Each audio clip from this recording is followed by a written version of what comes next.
तारीफ ना करो देवरानी की। पूनम जो शर्मा परिवार की बड़ी बहू है, कहने को तो पूनम एक सर्वगुण संपन्न बहू है, लेकिन उसे ये बिल्कुल भी मंजूर नहीं कि उसके होते हुए उसके सामने कोई किसी और की तारीफ कर दे। अब घर में हुई है उसके देवर की शादी और शादी करके घर में आई है उसकी नई नवेली देवरानी। अब नई नवेली बहू घर में आई है तो तारीफ तो अब कुछ चीज़ों में उसकी भी होगी, लेकिन क्या पूनम अपनी देवरानी की होने वाली तारीफों को बर्दाश्त कर पाएगी? या फिर उसकी हो रही तारीफों से जलकर वो घर में कुछ अतरंगी कारनामे करने शुरू कर देगी? चलिए देखते हैं। पूनम बहू, अब तो तू बहुत खुश होगी। पहले तुझे पूरे घर को अकेले संभालना पड़ता था, लेकिन अब तो घर में तेरा हाथ बंटवाने के लिए तेरी देवरानी आ गई है। अब तो तुझे घर संभालने में कोई परेशानी नहीं होगी। अरे परेशानी कैसी माँ जी, मुझे घर संभालने में कभी कोई परेशानी हुई ही नहीं। लेकिन हाँ, हो सकता है शायद रिया को घर संभालने में थोड़ी परेशानी हो। अरे शायद क्या, परेशानी होनी है। आजकल की लड़कियों को ना घर का काम आता है, ना ही उन्हें घर का काम करने की कोई आदत होती है, इसलिए मुझे नहीं लगता कि रिया मेरे साथ मिलकर घर की जिम्मेदारियों को संभाल पाएगी। ऐसी बात नहीं है दीदी, मुझे शुरू से ही घर सजाने और खाना बनाने का शौक़ था, इसलिए मैंने अपनी मम्मी से घर के सारे काम बहुत ही अच्छे से सीखे हैं। हाँ, भले ही मैं आज के ज़माने की मॉडर्न लड़की हूँ, लेकिन मुझे घर के सारे काम बहुत अच्छी तरह से करने आते हैं। आप बिल्कुल भी टेंशन मत लीजिए, मैं आपके साथ मिलकर घर को बहुत अच्छी तरह से संभाल लूँगी। बिल्कुल सही कहा बेटा। पूनम बहू, मैं तेरी तरह ही अपनी नई बहू को बिल्कुल छांट कर अपने आकाश के लिए चुनकर लाई हूँ। और अगर रिया को कभी किसी काम में कोई परेशानी हुई तो तू तो है ही उसे सिखाने के लिए। बाकी तू चिंता मत कर, बहू लाखों में एक ढूंढ कर लाई हूँ मैं। अब ये लाखों में एक है या नहीं, ये तो बाद में पता चलेगा ना माँ जी। फिलहाल तो मैंने जो सबके लिए खाना बनाया है, चलिए वही खा लेते हैं। भाभी, मैंने भी आप सबके लिए मीठे में खीर बनाई है। आकाश जी ने बताया था कि आपको खीर बहुत पसंद है, तो मैंने आपके लिए बना दी। अरे वाह बेटा, ये बहुत अच्छा किया तूने। वैसे बिना खीर खाए बहुत दिन हो गए, अच्छा हुआ जो तूने बना दी। माँ जी, आपको खीर खाने का इतना मन हो रहा था तो आपने मुझे क्यों नहीं बोला? मैं बना देती आपके लिए। अरे बहू, तू पहले ही पूरा घर संभालती है, तो मैंने सोचा कहाँ तुझे परेशान करूँ। अब रिया बहू आ गई है तो मैं इसी से कहकर अपने लिए खीर बनवा लिया करूँगी, है ना रिया बहू? जी माँ जी। सब लोग खाना खाते हैं, लेकिन वो जैसे ही खाना खाने के बाद रिया के हाथ की बनाई हुई खीर को टेस्ट करते हैं तो सभी उसकी तारीफ करने से खुद को रोक नहीं पाते। ओ माय गॉड रिया, मुझे नहीं पता था कि तुम इतनी अच्छी खीर बनाती हो। सच कहूँ तो आज पहली बार किसी ने पूनम भाभी के हाथ की बनी खीर को बीट किया है। बस बस रहने दो देवर जी, मेरे हाथ की बनी खीर का कोई मुकाबला नहीं कर सकता। बड़े बड़े रेस्टोरेंट के शेफ्स के हाथ की खीर भी मेरे सामने फेल है। तो फिर ये तो मुझसे अच्छी खीर बना ही नहीं सकती ना। अरे नहीं पूनम बहू, आकाश बिल्कुल सच कह रहा है। रिया बहू ने सच में खीर बनाने में तुझे फेल कर दिया। पहले मुझे लगता था कि तुझसे अच्छी खीर तो दुनिया में कोई नहीं बना सकता, लेकिन आज सच में रिया बहू ने तुझे पीछे छोड़ दिया। आज से घर में जब भी खीर बनेगी तो सिर्फ रिया बहू के हाथ की ही बनेगी। आज से खीर बनाने में तेरी छुट्टी। अच्छा, ज़रा मैं भी तो चक्कर देखूं कि खीर कितनी अच्छी बनी है। देना तो ज़रा। अब जो पूनम अपने सामने किसी की छोटी सी तारीफ भी नहीं सुन सकती, उसके सामने किसी की अगर इतनी ज़्यादा तारीफ हो जाए तो अंदर से जल भूनकर उसका क्या हाल होगा, ये तो आप समझ ही सकते हैं। जलन के मारे पूनम ने खीर खाने के बहाने हाथ में खीर का कैसरोल लिया और जानबूझकर एक्टिंग करते हुए सारी की सारी खीर फर्श पर गिरा दी। अरे ये क्या किया तूने पूनम बहू, सारी की सारी खीर गिरा दी? सॉरी माँ जी, वो ना गलती से गिर गई, मैं कल आपके लिए और बना दूंगी। देखा ना आपने, रिया की ज़रा सी तारीफ सुनकर पूनम ने क्या किया। लेकिन चलिए, ये तो पूनम की जलन का पहला पड़ाव था। अब आगे आगे देखते जाइए कि रिया की तारीफों के पुल को घर वालों से तुड़वाने के लिए पूनम क्या क्या कारनामे करती है अगले दिन। चलो अच्छा हुआ मैं सुबह 5 बजे उठ गई और 6 बजे तक पूरे घर की सफाई भी हो गई।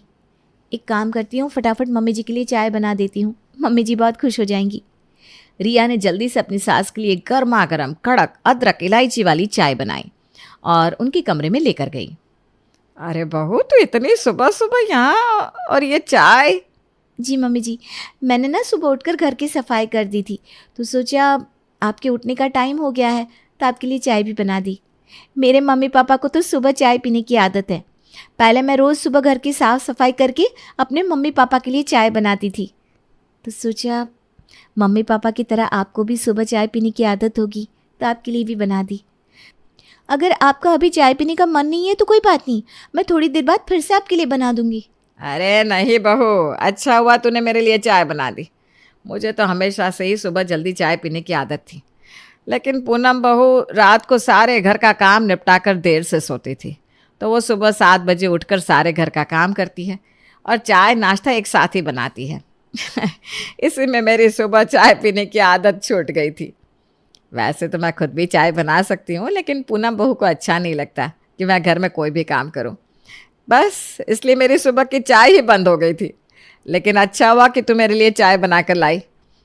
एक कप चाय अपने लिए भी लेकर आ, दोनों साथ बैठ कर पीते हैं।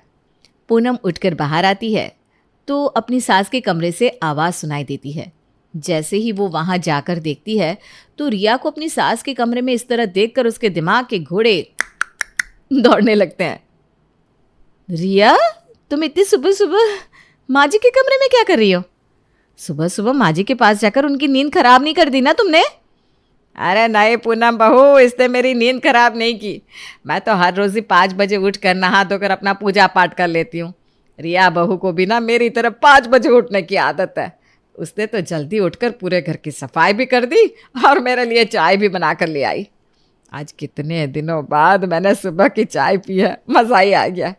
अब रिया बहू आ गई है तो मैं हर रोज़ सुबह सुबह आराम से रिया बहू के साथ बैठकर सुबह की चाय पीऊँगी। अरे माँ जी, आपको सुबह इतनी जल्दी चाय पीनी ही होती थी तो मुझे बोल देती, मैं भी हर रोज़ सुबह आपके लिए चाय बना सकती हूँ।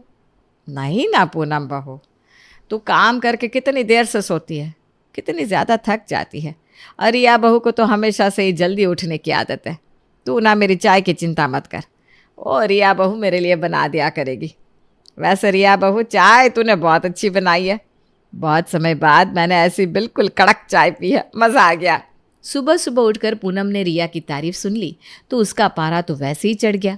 अब पूरे दिन उसके दिमाग में यही बात चलती रही। रात के समय, आनंद जी, आज आप 7 बजे की बजाय सुबह 4 बजे का अलार्म लगा दीजिए, मुझे सुबह जल्दी उठना है। सुबह 4 बजे का अलार्म? लेकिन इतनी जल्दी उठकर आखिर तुम करोगी क्या? कहीं जाना है क्या तुम्हें? नहीं नहीं, वो बस अब मुझे सुबह जल्दी उठने की आदत बनानी है।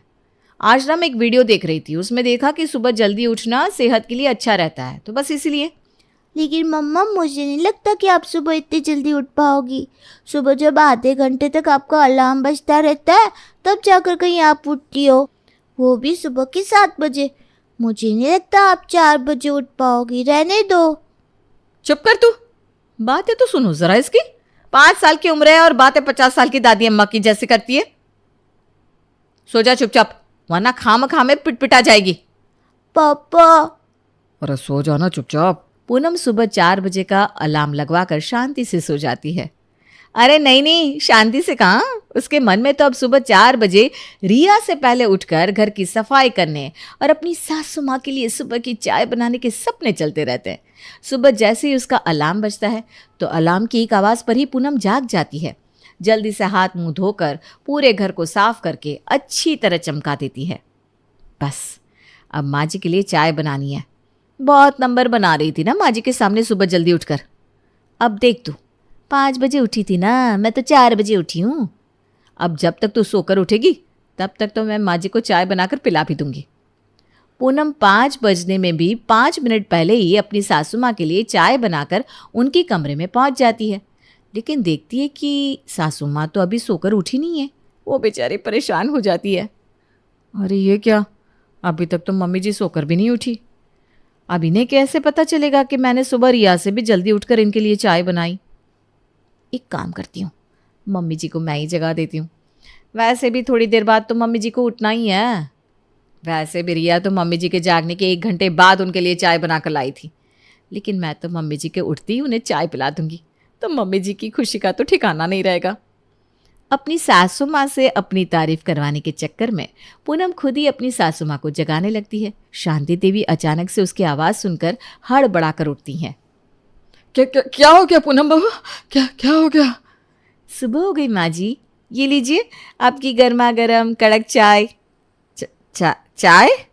अरे बहू, इतनी सुबह सुबह कौन चाय पीता है, और वो भी एकदम नींद से जागते ही, कि फिर ज़बरदस्ती जगाते ही? अभी तो इसे रख दे, थोड़ी देर बाद पी लूँगी। नहीं मम्मी जी, मैंने आपके लिए इतने प्यार से चाय बनाई है। आपको सुबह की चाय पसंद है ना, तो मैंने सुबह 5 बजे ही आपके लिए चाय बना दी, रिया से भी पहले। चलिए अब जल्दी से पी लीजिए वरना ठंडी हो जाएगी। अरे लेकिन नहीं, चलिए जल्दी पीजिए। पूनम अपनी सास की एक बात नहीं सुनती और नींद से ज़बरदस्ती उठाकर बिना हाथ मुंह धोए ही ज़बरदस्ती उन्हें अपने हाथ से चाय पिला देती है। बस हो गया, अब मैं चलती हूँ मम्मी जी। ये क्या था? बेचारी शांति पूनम की इस हरकत को देखकर सोचती रह जाती है कि उसके साथ अभी जो हुआ आखिर ये क्या था। अगले दिन, मैंने कहा था ना माँ जी, आपको सर दर्द की गोली लेने की कोई ज़रूरत नहीं पड़ेगी। देखना, मैं अभी थोड़ी देर और आपके सर की मालिश करूँगी ना, तो आपके सर का दर्द बिल्कुल ठीक हो जाएगा। हाँ, ठीक कह रही है बहू, मालिश से ना सर में काफ़ी आराम लग रहा है। रिया शांति के सर की मालिश कर रही थी, तभी पूनम भी उसे ढूंढते हुए वहाँ पर आ जाती है। अरे तुम यहाँ हो? लेकिन ये तुम माँ जी के सर में क्या कर रही हो? अरे बहू, मेरे सर में बहुत दर्द हो रहा था, तो रिया बहू ने मेरे सर की मालिश कर दी। लेकिन सच में रिया बहू, तूने मेरे सर की इतनी अच्छी तरह मालिश की है ना, मेरे सर का दर्द तो बिल्कुल गायब ही हो गया। माँ जी, आपके सर में दर्द हो रहा था तो आपने मुझे क्यों नहीं बताया? मैं आपके सर की मालिश कर देती। अरे बेटा, रिया बहू यहाँ पर थी तो उसने मेरे सर की मालिश कर दी। मेरे सर की मालिश चाहे रिया बहू करे या तू करे, एक ही बात है। मेरे सर का दर्द तो अब हो गया ठीक। चलो थोड़ी देर सो जाती हूँ। अब पूनम के होते हुए रिया ने सासू माँ के सर की मालिश कर दी और इसके लिए सासू माँ ने रिया की तारीफ भी कर दी। ये बात पूनम को कैसे बर्दाश्त हो सकती थी। अगले दिन, मम्मी जी आराम से हॉल में बैठी हुई है। एक काम करती हूँ, जाकर उनके सर की मालिश कर देती हूँ। बहुत तारीफ कर रही थी ना कल मम्मी जी कि रिया ने मेरे सिर की मालिश की है। लेकिन जब मैं आज अपने हाथों से मम्मी जी के सर की मालिश करूँगी ना, तब उन्हें पता चलेगा कि असली मालिश क्या होती है। पूनम बिना कुछ सोचे समझे अपनी सास के पास जाती है और अचानक ही उनके सर की मालिश करनी शुरू कर देती है। अरे ये क्या हो रहा है? कौन है? छोड़ो मुझे। अरे मम्मी जी, मैं हूँ पूनम, आपकी आज्ञा करी बड़ी बहू। मैंने सोचा आपके सर की मालिश कर दूं, आपको अच्छा लगेगा। अच्छा लग रहा है ना मम्मी जी? अरे बहू, तू अभी मेरे सर में तेल मालिश मत कर। नहीं मम्मी जी, मैं आपकी कोई बात नहीं सुनूंगी। आपने रिया को तो हमेशा अपनी सेवा करने का मौका दिया, लेकिन मुझे कभी अपनी सेवा का मौका ही नहीं देती। आज मैं आपकी कोई बात नहीं सुनूंगी, मुझे मालिश करने दीजिए ना प्लीज़। अरे लेकिन नहीं, कोई लेकिन वेकिन नहीं। पूनम अपनी सास की जोरदार मालिश कर रही थी, तभी रिया वहां पर आती है। अरे दीदी, ये क्या किया आपने? क्या किया मतलब? मम्मी जी के सर की मालिश कर रही हूँ, तुम्हें कोई प्रॉब्लम है क्या? अरे आप मम्मी जी के सर की मालिश कर रही हो, इसमें भला मुझे कोई प्रॉब्लम क्यों होगी? लेकिन दीदी, मैंने अभी 5 मिनट पहले ही मम्मी जी के बालों में कलर लगाया था। क्या? हाँ, मम्मी जी आपने दीदी को बताया क्यों नहीं कि मैंने आपके बालों में कलर लगाया है? अरे बताती तो तब जब मुझे ये कुछ बोलने का मौका देती। ये तो अचानक से आई और मेरे सर की मालिश करनी शुरू कर दी। मैंने इसे रोकने की कोशिश भी की, लेकिन इसने मुझे कुछ बोलने ही नहीं दिया। इसका मतलब इतनी देर से आप मुझे ये बताने की कोशिश कर रही थी? और नहीं तो क्या। मुझे तो ये समझ में नहीं आ रहा, तुझे अचानक मेरे सर में मालिश करने की क्या सूझी? मेरे पूरे माथे पर कलर ही कलर फैल गया। अब पता नहीं कितने दिन में जाकर निकलेगा। सॉरी माँ जी। पूनम की वजह से उसकी सास के पूरे माथे पर कलर फैल जाता है, लेकिन इतना होने के बाद भी पूनम सुधरती नहीं। अगले दिन, जल्दी उठकर घर का काम करने का बहुत शौक है ना इसको। अब देखो मैं क्या करती हूँ। पूनम सुबह सुबह जल्दी उठकर रिया के कमरे के बाहर जाती है और उसके दरवाजे को बाहर से लॉक कर देती है, लेकिन उसे ऐसा करते हुए उसकी प्यारी सासू माँ देख लेती है। ये पूनम बहू क्या कर रही है? इसने रिया बहू के कमरे के दरवाजे को बाहर से लॉक क्यों कर दिया? चलो देखती हूँ। कुछ देर बाद, ये लीजिए माँ जी आपकी चाय। अरे बेटा, आज रिया बहू अभी तक उठी नहीं? वो तो सुबह जल्दी उठ जाती है। मम्मी जी, ये तो बस कुछ दिन के चौंचले होते हैं, वरना आपको लगता है कि आजकल की लड़कियां सुबह जल्दी उठकर इस तरह घर का सारा काम संभालती हैं? हैं? उसे जितने दिन जल्दी उठकर काम करना था उसने कर लिया। अब तो वो हर रोज़ महारानियों की तरह ही उठेगी। जैसी आपकी बड़ी बहू है ना, वैसी आपकी छोटी बहू कभी हो ही नहीं सकती। अच्छा, तो ये बात है। अरे नहीं नहीं बहू, ऐसा नहीं हो सकता। लगता है रिया बहू की तबीयत खराब है। मैं एक काम करती हूँ, मैं उसके कमरे में जाकर उसे जगा देती हूँ। अरे नहीं नहीं माँ जी। अरे नहीं नहीं बेटा, जाने दे मुझे। पूनम अपना कारनामा छुपाने के लिए अपनी सासू माँ को रोकने की बहुत कोशिश करती है, लेकिन उसकी सासू माँ तो जानबूझकर रिया को जगाने जाती है और देखती है कि रिया के कमरे के बाहर तो कुंडी लगी हुई है। अरे ये रिया बहू के कमरे के बाहर कुंडी किसने लगा दी? तभी सोचो आज रिया बहू बाहर क्यों नहीं आई। कोई दरवाज़ा खोलो प्लीज़। हाँ हाँ खोल रही हूँ रिया बहू। शांति दरवाज़ा खोलती है। पता नहीं मेरे रूम को बाहर से किसने लॉक कर दिया। मैं इतनी देर से डोर नॉक कर रही हूँ। वो तो अच्छा हुआ मम्मी जी कि आपने मेरी आवाज़ सुन ली। मेरे फ़ोन में बैटरी नहीं थी और मेरे फ़ोन का चार्जर भी बाहर रखा था। ये तो अपना फ़ोन कल रात को ड्राइंग रूम में भूल गए थे। इसी चक्कर में मैं किसी को कॉल भी नहीं कर पाई और समझ में नहीं आ रहा था कि मेरे दरवाजे को बाहर से बंद किसने किया होगा। हाँ, ये तो मेरी भी समझ में नहीं आ रहा, लेकिन लगता है शायद त्रिशा ने ऐसा किया होगा। वो ना कई बार ऐसा कर देती है, छोटी है ना। अच्छा अच्छा, लेकिन मम्मी मैंने तो ऐसा नहीं किया। अरे चुप कर, एक तो गलती करती है, ऊपर से बोल रही है मैंने ऐसा नहीं किया। जा जल्दी, स्कूल जाना है ना तुझे। अरे लेकिन कहो ना। जा रही हूँ। अच्छा मम्मी जी, मुझे नाश्ता बनाना है तो मैं भी चलती हूँ। ठीक है बहू, मैं भी आती हूँ। पूनम जैसे ही वहाँ से जाती है तो शांति रिया को उसके कमरे में ले जाकर उसे सारी बात बताती है। अपनी सासू माँ की ये बात सुनकर तो बेचारी रिया खुद को हंसने से रोक ही नहीं पाती। हे भगवान, मैंने तो कभी सपने में भी नहीं सोचा था कि दीदी मेरी तारीफ सुन सुनकर इतना परेशान हो जाएगी कि परेशान होकर मुझे मेरे ही कमरे में लॉक कर देंगी। अरे बहू, मुझे तो खुद इतनी हंसी आ रही है कि पूनम बहू ऐसा भी कर सकती है। लेकिन माँ जी, मेरी आपसे एक रिक्वेस्ट है, आज के बाद ना आप कभी मेरी तारीफ मत करना, वरना मेरी तारीफ सुनकर दीदी मेरे साथ अगली बार क्या करेगी मुझे भी नहीं पता। कहीं आपकी तारीफ मुझ पर भारी ना पड़ जाए।